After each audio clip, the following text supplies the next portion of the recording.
नगर पुणे महामार्गावरील चास घाटात एसटी बसला अचानक आग लागल्याची घटना घडली असून या आगीत बस जळून खाक झाली आहे, तर चालकाच्या सतर्कतेनं अनेकांचे प्राण वाचलेत। चास कामरगाव घाटात एसटी बसच्या इंजिनमधून धूर निघाल्यानंतर काही क्षणातच आग भडकली। चालकाच्या सतर्कतेमुळे सर्व प्रवाशांचे प्राण वाचले। महापालिकेच्या अग्निशमन दलाने आग विझवून धोका टाळला। अहिल्यानगरहून पुण्याच्या दिशेने जाणाऱ्या एका एसटी बसला सायंकाळच्या सुमारास अचानक आग लागली। नगर पुणे महामार्गावरील चास कामरगाव घाट परिसरात ही घटना घडली असून चालकाच्या तत्परतेने कुठलीही जीवितहानी झाली नाहीये। मात्र आगीने अवघ्या काही मिनिटातच बस पूर्णपणे आपल्या कवेत घेतली। या घटनेने परिसरात काही काळ तणाव निर्माण झाला होता।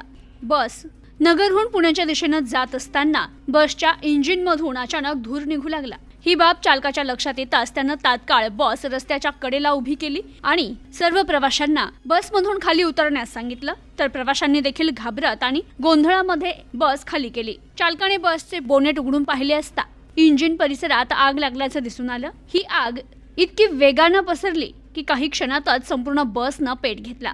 प्रवाशांनी मात्र स्वतःचा जीव वाचवण्याकरिता रस्त्याच्या बाजूला धाव घेतली, तर काहींनी अग्निशमन दलाला माहिती देण्यास सुरुवात केली।